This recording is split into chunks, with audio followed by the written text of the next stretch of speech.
Hello, everybody. Welcome to today's show. My name is Spencer Walsh. Today, Mitt Romney moves forward and says he will back Trump's Supreme Court pick, all but assuring that Trump has the votes to push through a pick in today's Senate. Big boost for the Senate Democrats and more climate alarm bells. Also, do want to investigate something a little bit weird with this kind of Nancy Pelosi situation going on. And yeah, very, very weird situation. A video of her. I mean, we'll get to it if we have time. But I think the most important story today here is right off the top. Mitt Romney says he supports moving forward to fill the Supreme Court vacancy. This means, of course, now it is all but certain that Donald Trump has the votes in place here to go forward with confirming and moving through this justice. Now, there are no more opposing forces. They have all fallen. No. But, yeah, there are still other things Senate Democrats can do, although they most likely will not do them. But, yeah, we'll give you what Mitt Romney had to say about this, which is kind of very interesting. A little bit surprising, but, I mean, it is hard to overstate the sense of glee conservatives get in their eyes when they hear about the possibility of another Supreme Court justice, a conservative Supreme Court justice, as anyone should, because they are very, very important, and anybody, especially even on the Democratic side, possibly should go very, very hard in attempts to get more of them. I mean, possibly doing things that may break a few norms, Chuck Schumer. Anyway, but maybe Joe Biden if he gets in. I mean, if anything, this is the real question. Like, what do the Democrats do to respond here, because of the fact that we have seen many, many times a lot of, like, this really kind of promise that if there's anything that the Democrats are going to really do now to kind of even the playing field after just this monumental kind of advantage they have now, the Republicans have cut out for themselves with the 6-3 court, is in terms of 6-3 conservative, 6 conservative, 3 liberal now. If RBG's nomination gets passed, like, it is going to be incredibly tough to kind of go forward from there. And what action will they take? What action? I mean, is there broad support for it? Now we've seen more justices should be added to the court. That is now broadly supported among Democrats, at least, and is getting more support overall, because we've seen how politicized this has been. We've seen how politicized this has been and how the rules have changed, especially with that kind of stolen Supreme Court seat with Neil Gorsuch and the hypocrisy that has been shown in this case with Ruth Bader Ginsburg. But in a statement Tuesday morning here, Romney echoed Republican leaders who have said the historical president supported filling the seat in an election year where the presidency and Senate were controlled by the same party. Oh, of course. How silly of me. That was the little change in the rule that they forgot to tell us last time, even though Lindsey Graham, who of course is now supporting this, says wanted us to use his words against him. And I mean, yeah, hopefully for Jamie Harrison, he can use those words against Lindsey Graham in the best possible way by defeating him. Of course, setting the stage for a massively blue Senate next time around. But the Constitution gives the president the power to nominate the Senate, the authority to provide advice and consent on Supreme Court nominees. Accordingly, I intend to follow the Constitution and precedent in considering the president's nominee.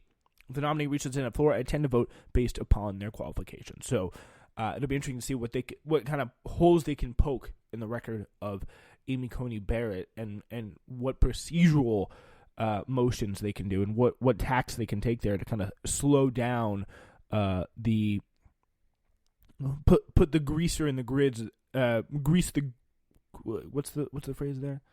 Grease the wheels there. Put some grease in the system. And we don't really know if that's what they're going to do. We really do not know that at this point. And I think even if they come out in the next how many hours until Trump says he's going to announce his Supreme Court nominee, which is on Saturday, like how whatever plan they lay out, I mean, who knows if they're even actually going to be able to stick to it and actually execute it competently? Like, that's a real question that we have to ask with the Democrats here. Romney, of course, the 2012 presidential nominee, who has been one of the few Republicans who have been willing to criticize Trump. He had been closely watched as a potential defector, given his breaks with the president, including when he voted to convict him in the impeachment trial and remove him from office. But with the rest of his party quickly slinging into line, it had become clear that Romney's opposition would not have been sufficient to block a swift march toward confirmation. Speaking with reporters, Romney indicated that he would defer to party leaders on whether to try and hold a vote before Election Day or after, but said it was only fitting Republicans have the chance to install a conservative on the nation's highest court. My liberal friends have over many decades have gotten very used to the idea of having a liberal court, and yes, that court has been so liberal. It literally it gave the Republicans 2,000 for sure. That's unquestionable. Like, they literally get 4 free years, and what do they do with those years?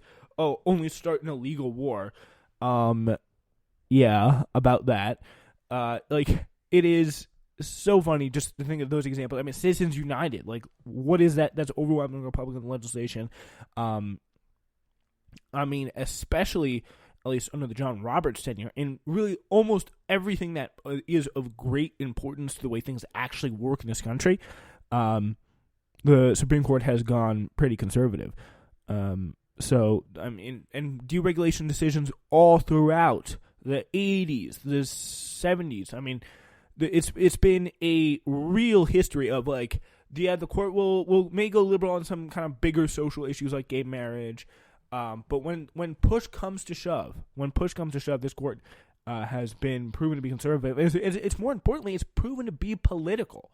Like, it's really, I think, so foolish to just ignore what is a real reality in this court. It's like, it's a political court, is a political arm of the government, just the way the executive and the legislature branches are. So it's time that people, especially on the left, start realizing that. Because, I mean, it'll hit you on the head like a ton of bricks, whether you like it or not. Yeah, I know a lot of people saying, gosh, we don't want that change. I understand the energy associated with that perspective, says Romney, but it's also appropriate for a nation that is, if you will, center-right to have a court which reflects center-right points of view. And, of course, that is an absolutely false point, which, I mean, so many really people in the Democratic Party would agree to, this idea that, oh yeah, the nation is they're center-right, and really infuriatingly, the Democrats have conceded to that, which is just by no evidence true, of course, except for the fact that that's what most people say they are, because that's what they've been told they've been for the past however many years. Like, if you poll the policy positions, they are far from center-right. Especially the younger down you go. So it appeared Tuesday the Republican leaders and Trump would hold defections within their own party to just 2, Susan Collins and Lisa Murkowski. They need 4 defectors. So because, of course, Mike Pence is going to be the tie-breaking vote. Senator Mitch McConnell, the majority leader, made no mention of the timing of a confirmation vote in remarks Tuesday morning, instead excoriating his Democratic colleagues for the outcry and hysteria that has already erupted. So very, very dramatic there, Mitch. Senator Mitch McConnell, he said, quote, I'll tell you what, and again, all this reporting here is from New York Times' Nicholas Vandos. He said, I'll tell you what really could threaten our system of government. It's not the Senate Republicans doing legitimate things squarely within Senate rules and within the Constitution the Democrats happen to dislike, McConnell said. No, what could really threaten our system is one of our 2 major parties continues to present this whole system as automatically illegitimate whenever they lose. And again, this is what's going on here. This is just, I mean, the biggest part of the reaction that we see from the Democratic Party is just a reaction about the fact that the Democrats, what this should be a seat that should have been 5-4 because it should, like, the balance should have been kept. When Scalia died, there should have been Merrick Garland. I mean, not like Merrick Garland's particularly, again, left-wing or suitable judge that I want to have on there, but Merrick Garland should have been on that court. And now Trump's just going to be able to walk his own nominee in there. And that is an absolutely gross misrepresentation of our system I mean, it's distorting it, it's taking it, and doing whatever the hell you want with it. So it is incredibly disturbing to see. And here's the plan. President Trump will announce his Supreme Court nominee on Saturday, he wrote in a tweet on Tuesday morning, saying, I will be announcing my Supreme Court nominee on Saturday at the White House, exact time TBA. Trump had said Monday that he will wait till after funeral services for Justice Ruth Bader Ginsburg had ended before naming a replacement, but that could come as soon as Friday. So being very respectful there. But, of course, he's going to do it literally on Saturday. On the weekend, the day after, and the Supreme Court nominee will be named. The Federal Society has been had their best vat working overtime, growing the best person. We hear woman for the job. President Trump had said Monday that he would, again, wait to that funeral service. Even ahead of Trump's announcement, Senator Mitch McConnell has started locking down Republican votes, all as Election Day looms in 6 weeks. The Republican senators seen as possible holdouts in the push to quickly fill Justice Ginsburg's seats, which were Cory Gardner, Charles Grassley, and Mitt Romney, have all signaled they were unlikely to stand in the way of replacing her. One of the thorniest questions is on timing.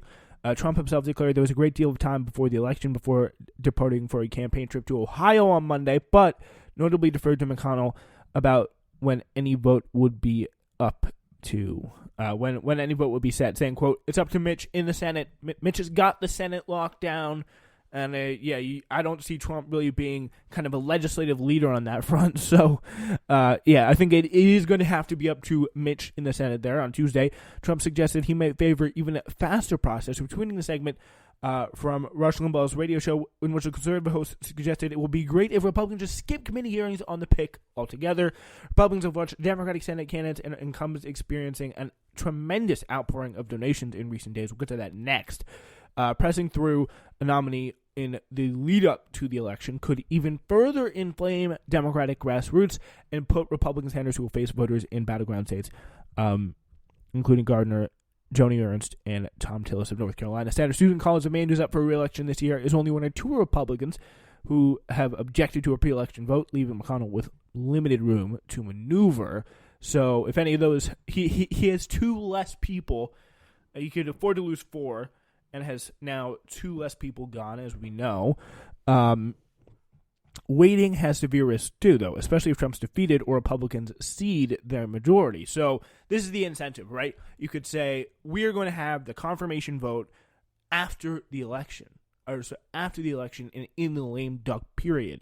And if it's possible that the Democrats lose, so if the Democrats lose and the Republicans are in there, and especially if the Republicans somehow gain the Senate back, which is going to be right now, it's looking or hold the Senate, which is looking a little bit tough. It's looking tough, and they hold the Senate, and especially if Trump wins, then they will have a perfect mandate, and they will just be able to do it easily in the lame duck period, and they will have inspired their turnout by saying, hey, a Supreme Court seat's on the line, even though liberal turnout would be already incredibly motivated. But, of course, if the Republicans cede their majority, then they had just gotten a clear sign that they were not wanted in government, and then they're going to go try to pass through this Supreme Court nominee, hugely important anyway. So that could be a very, very risky play there, no matter which way you slice it. So that is going to be very, very important to consider here. So what do we have? That's the question. What do we have here? While the Supreme Court fight consumes Washington, the Democratic nominee Joe Biden made no reference to it in a speech in Wisconsin on Monday as he delivered while wearing a face mask. He addressed the deaths of nearly 200,000 Americans from the coronavirus, something I think that people are probably a lot more focused on, so it probably makes more sense for him to do, because, I mean, I'll assume less Americans are focused about the Supreme Court fight as opposed to the coronavirus, although it can seem to be an incredibly dramatic thing that has a lot of it's hugely important about our country. Liberals and average Americans really don't care about the Supreme Court, mostly conservatives do. So It's kind of smart for him to come bring up that, actually talk about the coronavirus. I worry we're risking becoming numb to the toll that it has taken on us in our country and communities like this. We can't